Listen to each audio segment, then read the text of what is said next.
Daniel grew up in a small village near the mountains of Morobe province. His family lived simply, farming sweet potatoes and raising pigs. Daniel was a quiet, kind-hearted boy who dreamed of a better life beyond the village. His dreams came alive when he got accepted to studies at Millionaire Lutheran Secondary School. At first, everything was new and intimidating. The city was loud and busy, full of people rushing everywhere. But what caught Daniel's attention most was Miriam, a city girl with an easy smile and sparkling confidence. 4 months, Daniel kept his feelings a secret. Every day, he watched Miriam from afar, wishing he could talk to her but never daring. One afternoon, after a school assembly, Daniel's heart pounded as he finally gathered the courage to speak to her. "Hi, Miriam," Daniel said, voice shaking. "Would you maybe want to go out sometime? Just once?" The world seemed to stop. Miriam looked at him, then burst into laughter, loud enough for nearby students to hear. "You're just a poor village boy. Why would I even look at you?" she said, her voice sharp. Daniel felt his face burn with shame. The whispers and giggles from students around them stabbed like knives. He felt small, crushed under the weight of her words.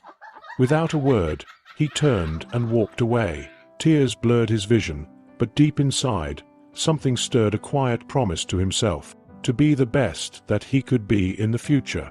Daniel threw himself into his studies. He tried his very best to forget the embarrassing encounter. He swore to himself that he will never go through this type of situation again. His parents supported him with everything they had, proud of his determination. And just become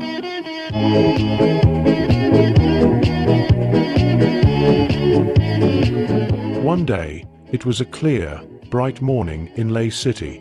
At Yolu Market, along the main highway, the day unfolded like any other. Mothers sat behind their stalls, selling fresh produce such as bananas, greens, pineapples, and pawpaws, chatting among themselves as customers came and went. Suddenly, a shiny blue Ford Ranger pulled up beside the market, drawing the attention of everyone nearby. The vehicle looked expensive, and when the engine stopped, a young, well-dressed man stepped out. He carried himself with quiet confidence, looking sharp, professional, and important. He walked over to one of the stalls and picked up a ripe pawpaw. The woman behind the stall stared at him, puzzled. His face sparked something in her memory. He looked familiar, but she couldn't quite remember properly.